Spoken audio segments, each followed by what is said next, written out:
The last 5 years, there has been a diplomatic standoff between the AES countries and the France administration.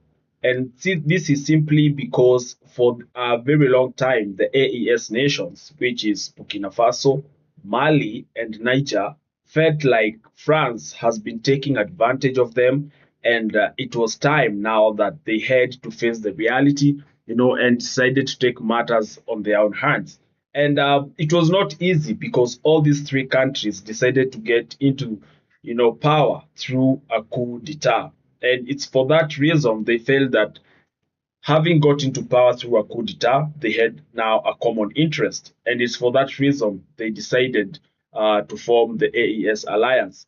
But before even then, because France administration and France intervention had been brought into these countries, especially the country of Mali. And Mali, is one of the countries that has got a lot of natural resources. We're talking of cobalt, we're talking about lithium, it has some gold, and it is for this reason that some of the international organizations decided to perpetuate this war that was happening there, so that they can just keep extracting the natural resources. And to some point, some of these leaders who are in the military, because they are the guys who are fighting these terrorists, and they were in the front line. And for sure, they could see what was happening on the ground. And they felt like if we continue fighting this war with the help of this French, military, probably we might not end up anywhere. And it is for that reason, back in 2021, Mali, under the leadership of Assimi Goita, General Assimi Goita, decided to take over, and they decided to overthrow a president who was called IBK Keita. Then on 2022, a coup also happened in Burkina Faso, and at first, the diplomatic president was called Christian Kabore, and Christian Kabore was overthrown by a guy called Paul Sendogo Demiba. So Demiba, after he overthrew Kabore, he did not rule for long because he only ruled for 8 months. And it is when a new general by the name of Ibrahim Traore saw that nothing was changing. Even after the coup d'etat, the guy had already gotten, into the arms of these, these foreign organizations. And it is for that reason during his era, I think during the Damiba's era, there was a massacre in Burkina Faso. A lot of people, around 2 million people were misplaced, thousands of people died. And it is for that reason now Traore thought like, he needed to intervene and take control, because clearly he could see things were only getting worse and worse. Then on 2023, Niger decided to do another coup, a carefully orchestrated coup d'etat, which was led by General Abdurrahman Chiani. And this guy, he overthrew a guy called what? What is the name of this guy? He was called Abiy Keita was for Mali. Okay, I'll put his photo there.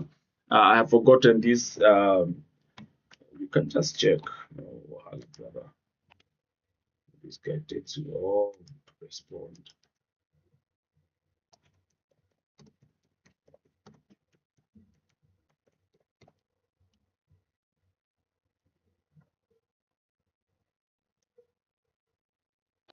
Bazoum, yeah. He overthrew a former president that was called Mohamed Bazoum, and he decided to take over. And now that is how we came to the formation of the AES. But in today's topic, I have a video that I want us to go through. And as I was walking through the internet, I came across this video. And this video was recorded back in 2021. It was between the French organization and the Sahel Activists and Human Rights Association in a summit called the New Africa Summit. It is called New Africa Summit, and it took place in a place called Montpellier, France. And the reason why I decided to, just share this information with you is because, when you think about it, 2021, that was about when I could say, the inception was starting to happen. The inception of, the new liberation of the Sahelian countries. Because if you can see, the coup started back in started the first coup, that is, which was led by Assimi Goïta of Mali, was done in 2021. Okay, so and this meeting happened around in September 8th, no, October 8th, 2021. And in this group of young Sahelian leaders, we find that they had very strong points that they wanted to address to Macron. Because, when I believe that when President Macron started this debate or summit, he never thought that it could put him on a tight spot. And it's for that reason I just want to see how they are talking about making Africa new, and it has now become a cliche, summit here, summit there, we talk about it, and then eventually nothing is done, no implementation. And probably he thought, probably was doing this just as a routine, I don't know. But to his detriment, he met some well-educated and civilized human rights activists and human rights activists, who had done their homework, and they had very factual facts that they presented to President Macron and told him the truth of the matter, because they had nothing left for them apart from the truth. So I want us to start with the first lady. She's called Dicko. She's of Mali. She's addressing President Macron about the failures that has led Mali to where it is. All this terrorism is as a result of his bad decision. So let us take a listen and get to understand what she's talking about. I just want to remind Mr. President that what is happening in the Sahel is only the consequence of what was done in Libya. That intervention in Libya where you forgot. When I speak of you, I am not talking about you personally, I am talking about your position. You forgot about the existence of the African Union. Mr. President, as you like to say, we are in Mali to help Mali. If we hadn't come to the Sahel, there wouldn't be a government in Mali right now. I want to tell you that if it weren't for Africans, there wouldn't be a France today. We are connected. We are connected. Now, clearly you can see, I just paused there because she insists we are connected. We are connected, because when you look at a country like France, with all due respect, they don't have some of these minerals. They don't have minerals like lithium, and the reason why they colonized these countries is so that they could get some of these resources. So in as much as he might try to play a safe ball, but we can all understand all these resources that built them, they were taken from Africa. Not talking about the slaves that were taken abroad. Let's continue. We are connected. Stop saying that you came to help us. No, because terrorism doesn't only threaten Mali. You are threatened as well. Stop making us feel guilty by putting us in the position of victims. Okay, another point. Stop making us feel guilty by putting us in a position of need. Sorry. Okay? So basically, this is what especially the narcissists do. They will play fault to you, they will wrong you, and eventually they will make you want to feel like you are the bad guy. you are doing wrong by accusing them, you know. So here clearly you can see France is trying to play safe just simply because they bring military intervention into these countries to try to clean up the mess that they brought. It's really shameful. Let's proceed. Mom, I'm not making you feel guilty. Mr. President, I haven't finished. I'm not making you feel guilty. I'm trying to actually restore a reciprocal and respectful dialogue. Yes. We weren't there just for our own interests when we arrived in Mali in 2013. That's a fact. However, what you said about Libya, I've said it several times as president. I agree with what you said. In Libya, we did not respect the sovereignty of a people, and that was a mistake. All right. In Libya, we did not respect the sovereignty of the people, and that is a mistake. And I'm going to show you how this mistake was so huge that now it led us into these three nations bleeding. Now, when you talk about Libya, back then, around 2010, 2011, was led by General Mohammed Gaddafi. And Gaddafi apparently was affiliated to a group known as the Al-Qaeda. Okay? So these Al-Qaeda guys were terrorists. And these terrorists had its origin in a country known as Afghanistan, if you understand it. So Osama bin Laden was the leader of this group back in Afghanistan. And now that is when the real invasion started, so that they could try to decapitate, the head of this snake. And so it was back in 2000, they started the hunt down of Osama bin Laden because of the atrocities that he had committed, especially to the United States of America organization. You remember a bombing that happened back in 1998, the double attacks that happened in the East Africa embassy of United States in Kenya and one in Dar es Salaam. Also, you remember a plane that was, I don't know what happened, but that plane crashed inside a building, in a Times Tower building back in America. And clearly this group was becoming dangerous. And so, still talking about the mistake that the NATO did by invading Libya, is that with affiliation to the Al-Qaeda, Gaddafi, in as much as he was trying to call for the unity of Africa, he was not being honest in as much as, because he was using Africa as a shield. I want you to understand that Gaddafi took power through a coup d'etat. He with a guy known as, he was called Haftar, Khalifa Haftar, were responsible for the overthrowing of King Idris. Okay? And it was then that Mohammed Gaddafi decided, or rather took power in Libya. And so with this oil money and gold money, he felt this guy like a guy who is, above life.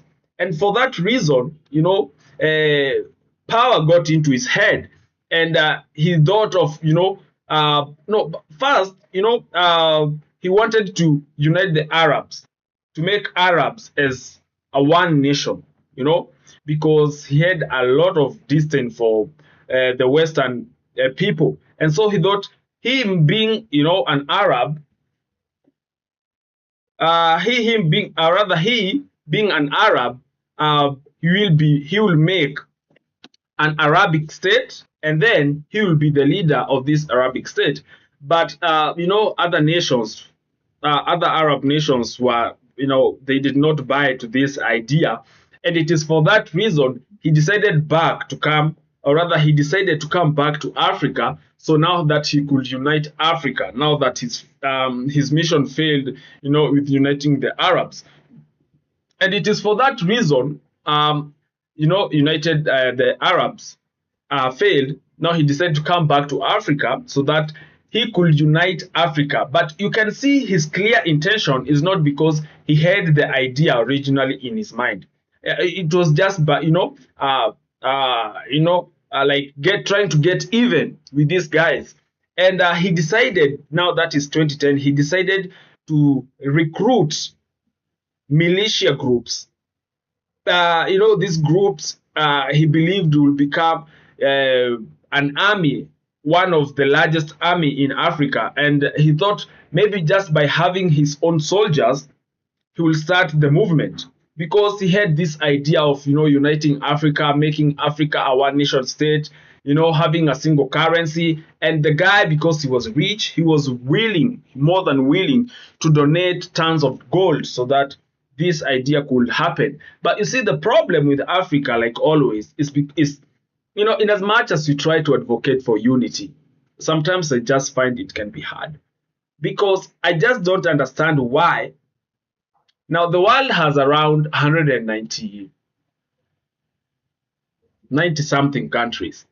Now, Africa, we are just around 54 countries. But clearly you can see it's already hard to convince all the 54 nations that they can unite and become one thing, and now we can have a general president. I mean, well, in as much as I wish, or rather in as much as I would like that to happen, man, it's by long shot. And so Gaddafi now, because he wanted to have this big army, like the African army, because if you have to make people do things, you have to walk the talk. You have to lead by example. And it is for this reason now he started recruiting Tuaregs from the northern part of Mali. Now, these Tuaregs could come to Libya. They could be trained. I told you the guy was rich. He had money. He was selling oil. If you remember, or anything to do with oil Libya, yeah, that was oil that was coming from Libya.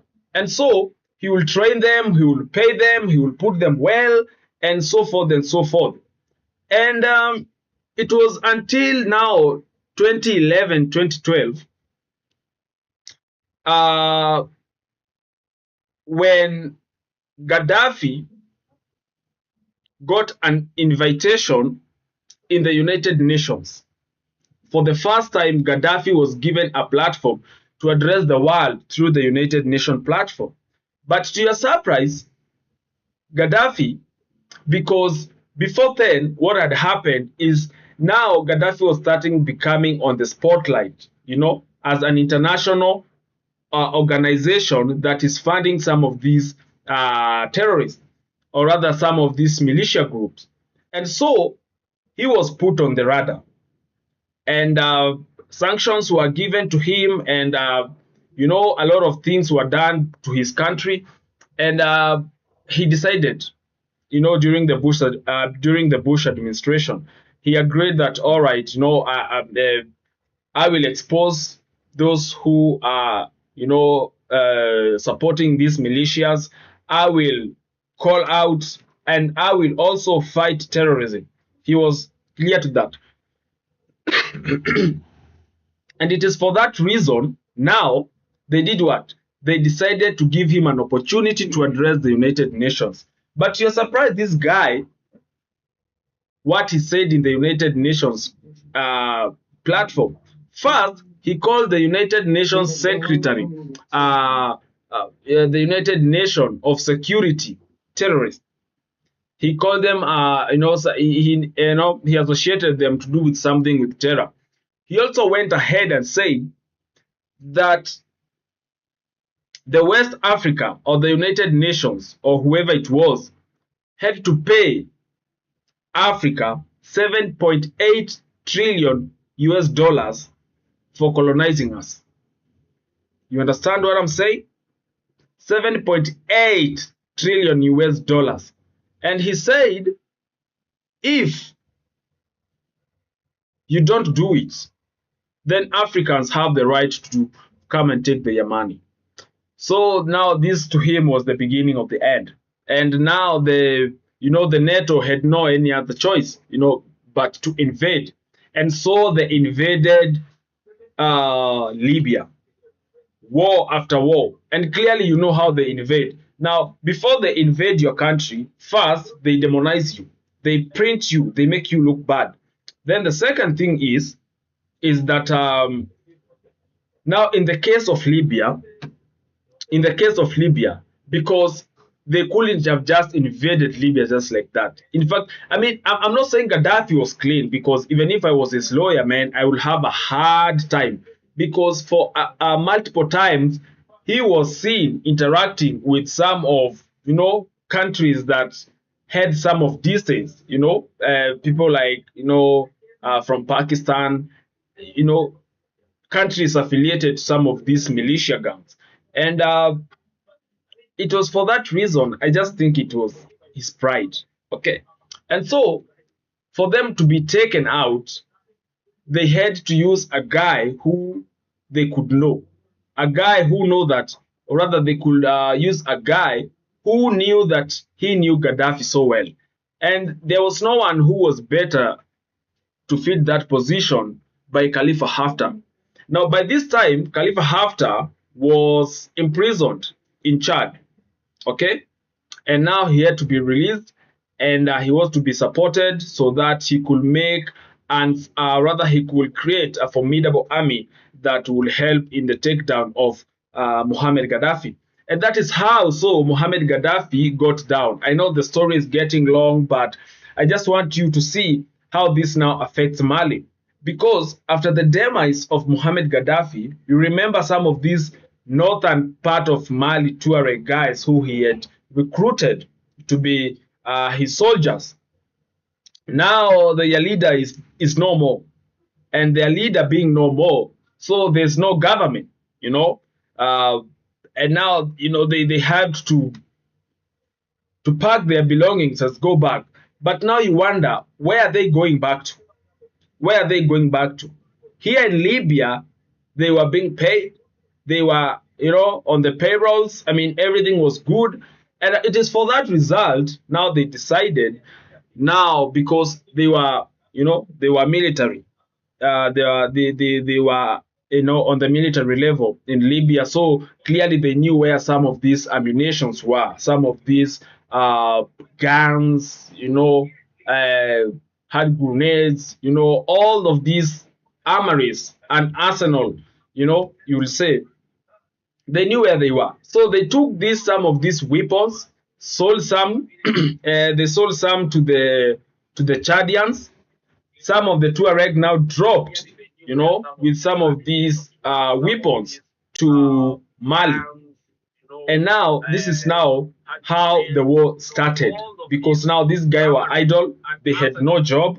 And so when you hear this lady say that what you did in Libya, now you're just coming to try to clean up this mess, is because of this now the Tuareg.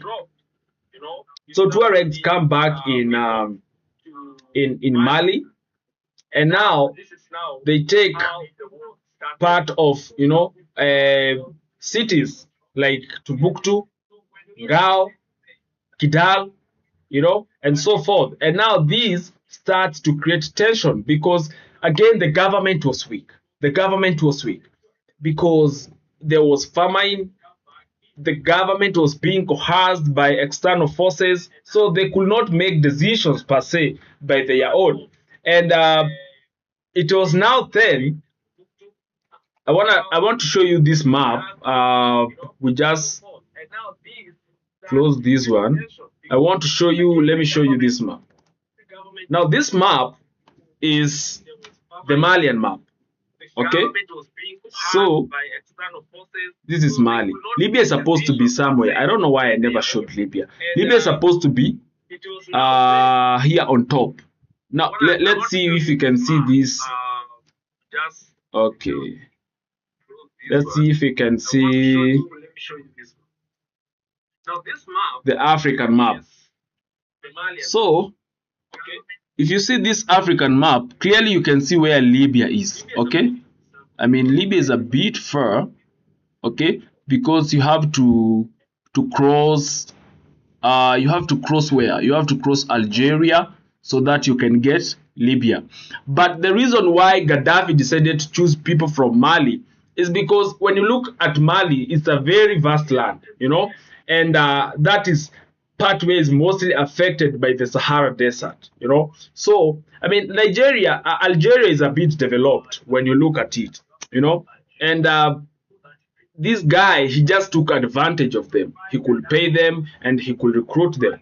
And it is for that reason, now you can see here, when they decided to come back, they decided to form this organization that is called the Azawad, you know, and Azawad is made of the Tuaregs, okay? So these are the people that were previously fighting where? They were fighting in Libya. And so let us continue to hear what this lady has to say. Now let's just listen. I mean, I can talk, man. Let's just listen. All right, thank you for acknowledging that. And if you recognize that, you'll see that what is happening in the Sahel is only the consequence of that intervention. So you are in the Sahel to correct the mistake you made in Libya. And in trying to correct those mistakes, you are making other mistakes. Mr. President, I remind you that foreign military intervention has never solved a problem. What is Libya like today? What is Afghanistan like today? So military intervention is not going to fix things. I don't want my country to end up like Libya. Take responsibility, and above all, stop saying that you are here to help us. No, you are not here to help us. We are in this together. We have a common enemy and we are fighting it together. And finally, these recent exchanges, these last few days between you and the Malian authorities, it's just a disgrace. My name is Dicko Eldaa Koama. I am proud to be African. I am Burkinabe, and I am truly a person of great integrity. Now, when you hear that lady, she's truly a woman of great integrity. You know, born in 1994. I mean, she's an entrepreneur, a civil rights activist. I mean, for her age, she has done a lot, and I mean, she is good. I mean, she has so much life ahead of her, and for her, this is the lady who made, you know, President Macron really sweat. Leave alone the Malian girl. In as much as she was right and she was good, but let us hear what Edgar has to say.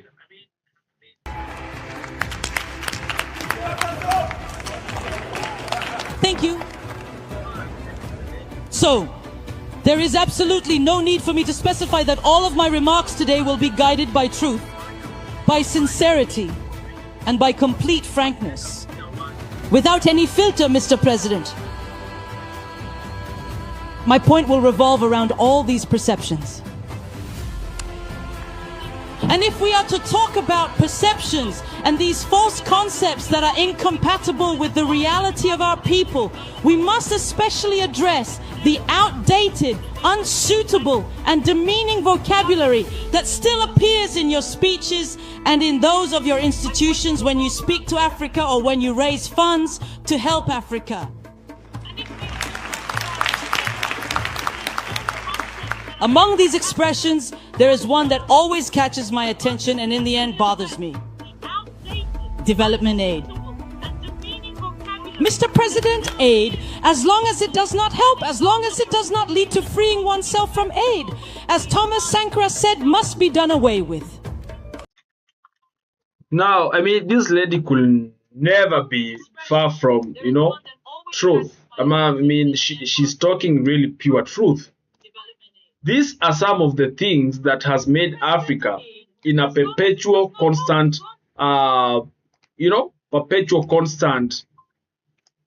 state of need. You know, people no longer think beyond what they require. All they do is just hope and wait.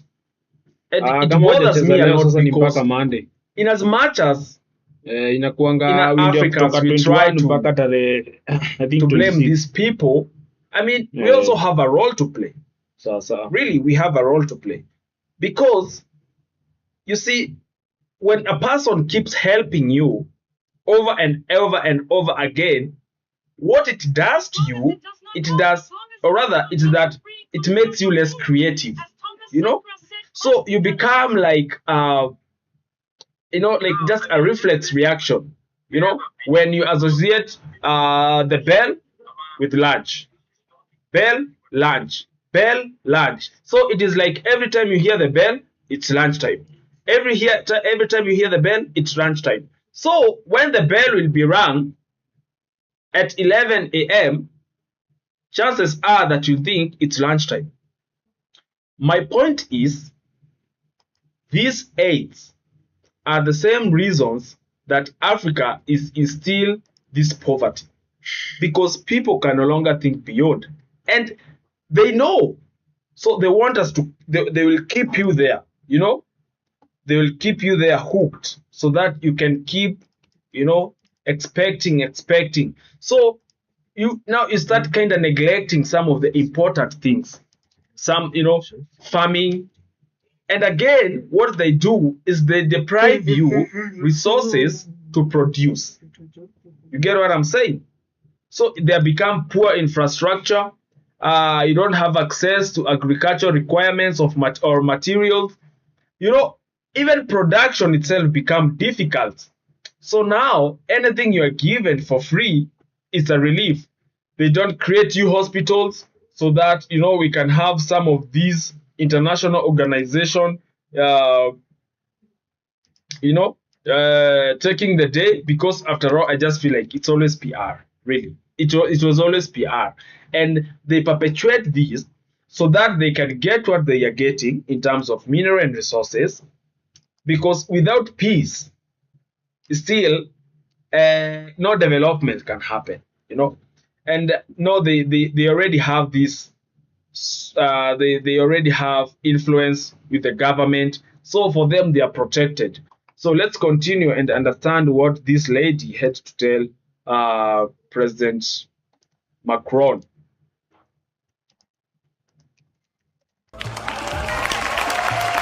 Because aid, that kind of aid, makes one a slave.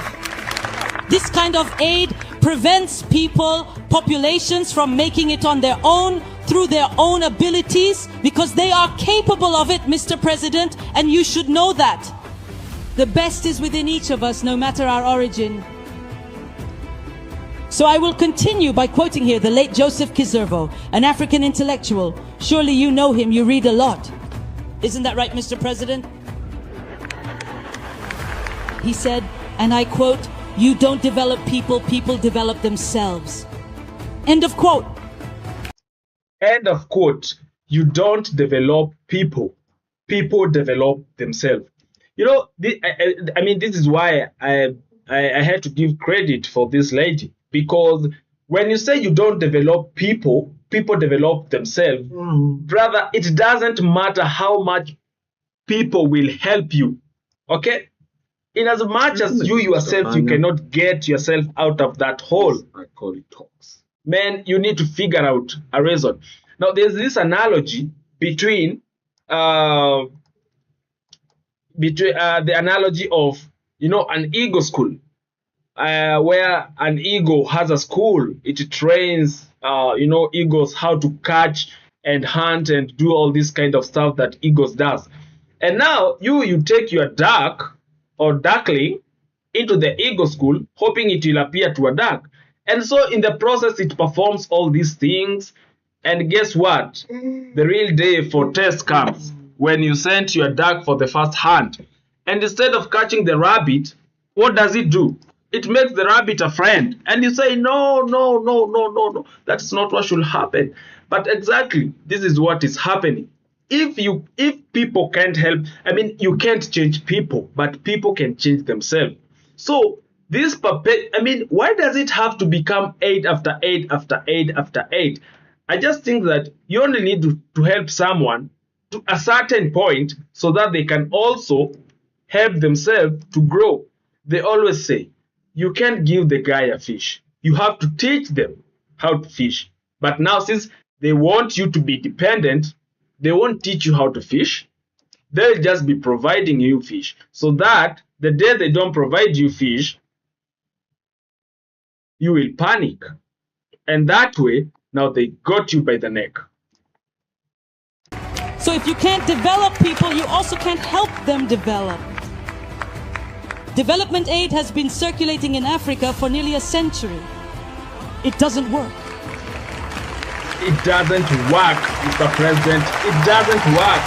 You should know that Africa will develop itself through its local potential and that of its diaspora, and certainly in interdependence with other nations on the planet, but above all, through healthy collaborations. You know, this lady, she's wise.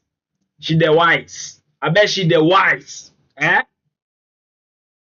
Because she says the only way we can develop these people is through local empowerment. He said something about local, but I got the word local, you know, because the resources are there. The manpower is there. What are the three factors of production? We have the first primary factor of production is land. Okay?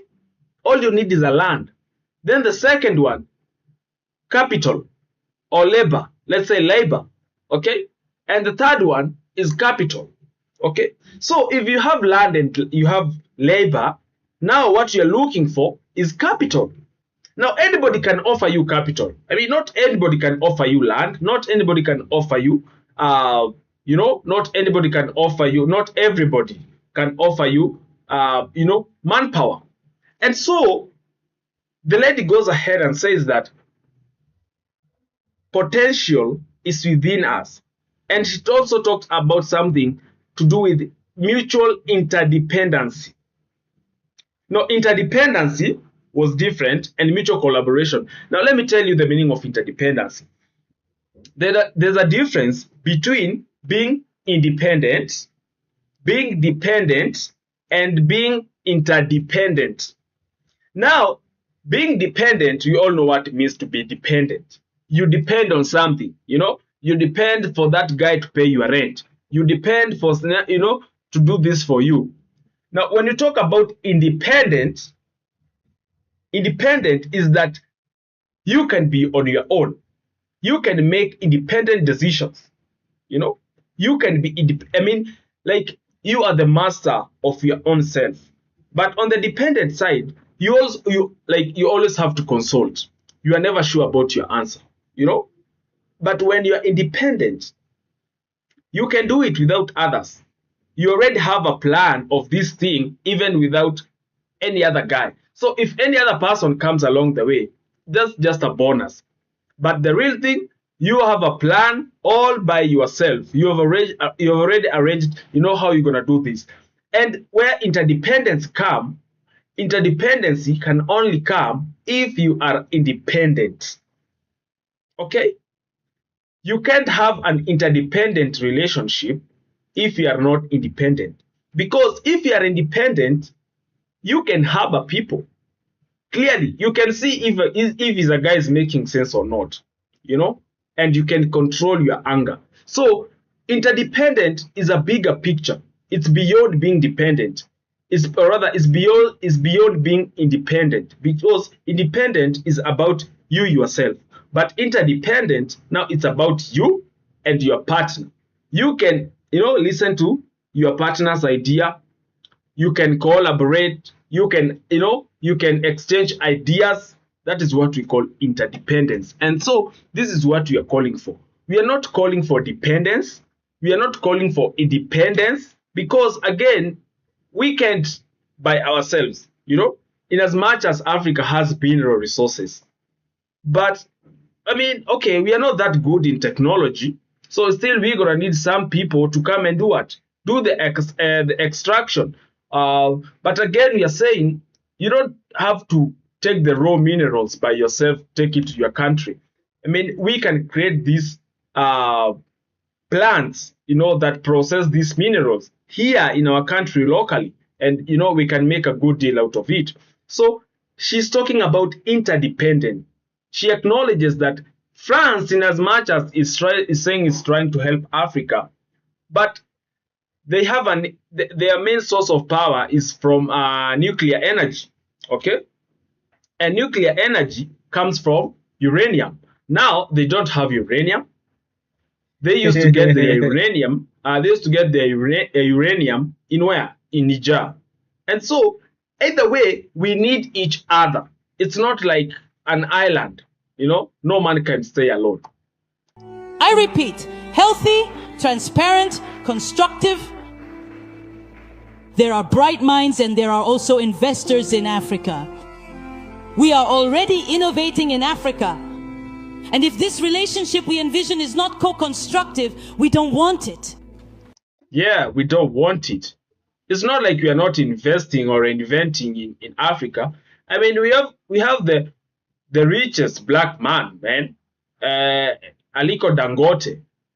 This guy is building refineries in Nigeria. He started just another one in Tanzania. I mean, he's diversifying this thing, So it's not like Africa doesn't have potential. So is it over?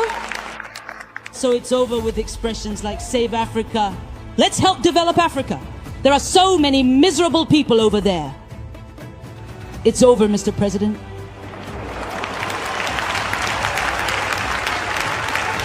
So, if we truly must live together, simply because we absolutely have to, it will be in a state of interdependence, I repeat. But above all else, it must be in mutual respect and a deep appreciation for one another. Yes. Now, this is the relationship we want. Because, first and foremost, the only reason why we're in this relationship is because this guy always makes us feel like, they're helping us. Let me tell you, and this is not even a problem with Africa alone. Even in our businesses, even the way we go to look for a job, to seek for jobs, I don't know where this mindset, sorry. I don't know where this mindset came from, that when you're looking for a job, it's the company doing you a favor by giving you a job because they will pay you at the end of the month. That is a totally different mindset. Instead, if you're going to seek for a job and you are qualified, okay, don't buy that thing. Don't try it. Don't they kind of ask you someone like, so tell us, why should we hire you? What do you mean, why should we hire you? You just put this position vacant. Yeah.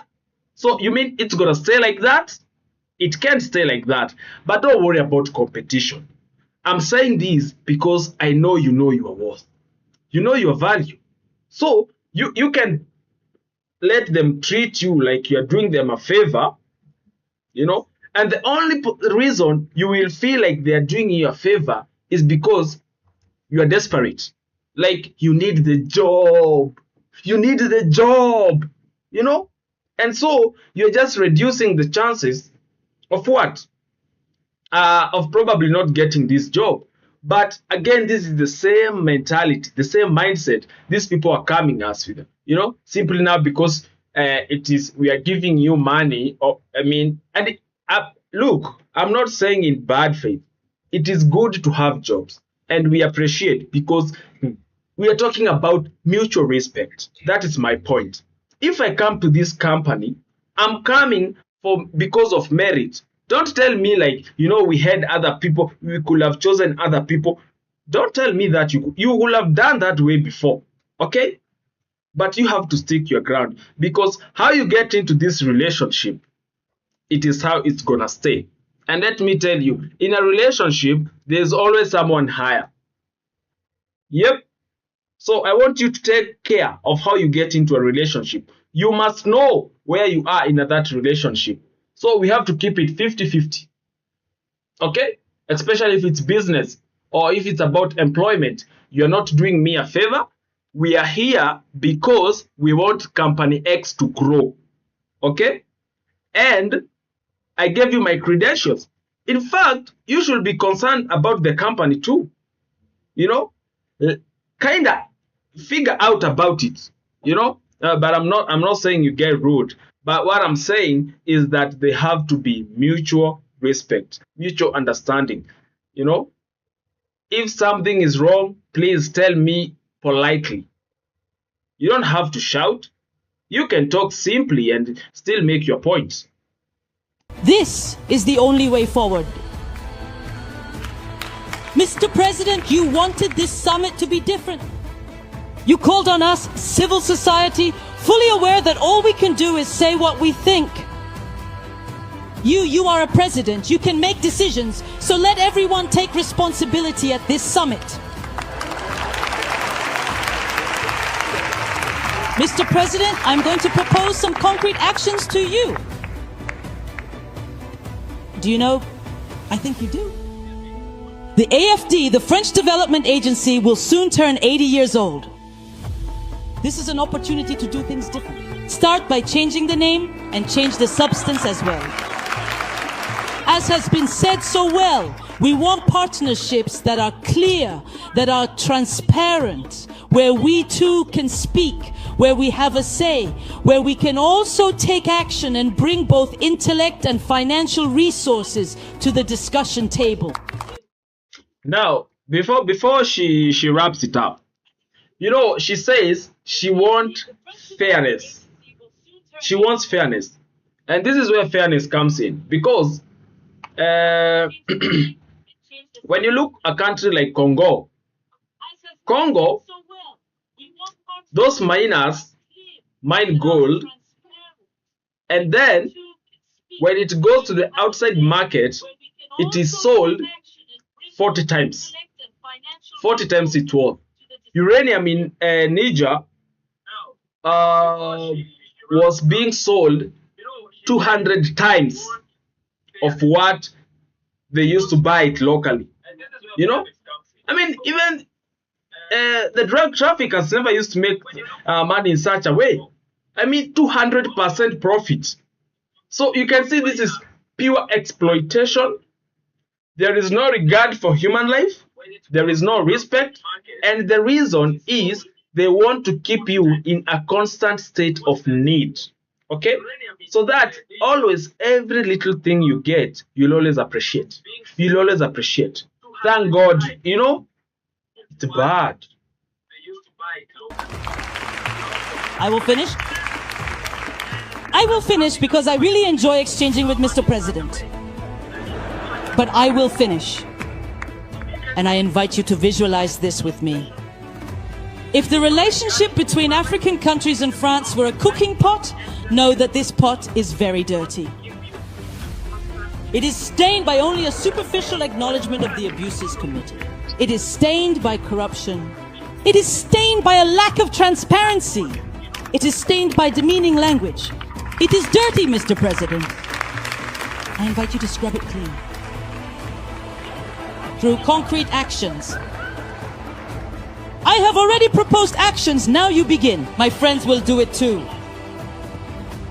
If you absolutely refuse to wash this dirty pot, and if you still insist that you want to cook our dinner in it anyway, then I am telling you right now that I simply won't eat a single bite of that food. We will no longer be able to eat, and the continent of Africa will no longer be able to eat. Yeah. So, I mean, you can see people jubilating. I'm going to put my screen a bit live here because I'm about to drop a bombshell. But clearly, the reason as why these people are jubilating, well, I told you this summit was held back in 2021. You know, Montpellier, that is around 8th of September, July, August, September. August. It was August. You know? And the lady, it's like she's giving him a foreshadow, but in context. She says the relationship, if the relationship between Africa and them was a cooking pot, then the cooking pot is dirty. And it is dirty because of demeaning language. You know, language to belittle someone, to show someone you are inferior, you know, some dogmatic language kind of stuff. When you, little regard for the authorities, some of this demeaning stuff that you do to people, disrespect, it was getting too much. I mean, you know, people don't, or rather, people won't remember what you did to them, but they remember how you made them feel. how you made someone feels is what is more important, and that is what they're gonna remain with it in their mind. And so the lady tells President Macron, if you don't scrub this thing, I'm not going to eat any, not even a single bite of that food. We said the pot is the relationship. And guess what? After she said she's not going to take any single bite of that food if that pot is not scrubbed from corruption, scrubbed from, demeaning language, some dogmatic language, scrubbed from condescending languages, she was not willing to participate in this dinner table. And it is then Mali decided to take action. And now that's when Assimi Goita had taken power. Consequently, 2022, Burkina Faso took over. Then it went to where? 2023, where now Niger decided to take over. Mark II, Mohamed Bazoum of Niger was given a house arrest. And some friends from, some neighboring friends that have a strong affiliation with France, they tried to kind of say they will have a military intervention, including the ECOWAS. And it is for this reason Niger and Mali told them, you do it, we are with Niger, or we are with Niger, and it was strong solidarity. So for me, this lady, I don't know, it was more of a foreshadowing thing, because it's like she could feel it. She could feel like the nation is tired, and now there was no other thing left other than to take action. So let's wrap up. Let's hear what she has to say, so that we can, proceed with this thing. Okay. The meal. Just listen to this. The meal. The meal. The delicious meal will soon be ready, but you will be the only one sitting at the table with such a difficult appetite. A word to the wise. Thanks. Well.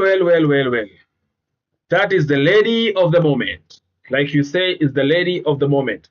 So that is the interview, I watched, and I felt like it is important to share with you, man, so that we can also understand where we've come from. And it's not like just simply because the place is dry or something doesn't mean that it has great people. You can see there are people who can articulate their issues in Burkina Faso, in Niger, in Mali. And so just the fact that you don't give them the respect and what they deserve from their resources is so bad. I mean, they already know what you're doing to them. Probably you can think you're smart, but no. I mean, you can be smart more than all those people. It will take time. You can't, really, you can't. You can try, but not for a very long time, before you run out of tricks. So that is Sahel Bulletin. Men, always stay locked. Any upcoming news or any something we can always talk about, I will be here so that we can be sharing. Don't forget to subscribe, like, and also comment. Say something. Let me know what you get away with this. Clearly, you can see that these places have brilliant minds. Yeah? All right. Until then, have a wonderful time.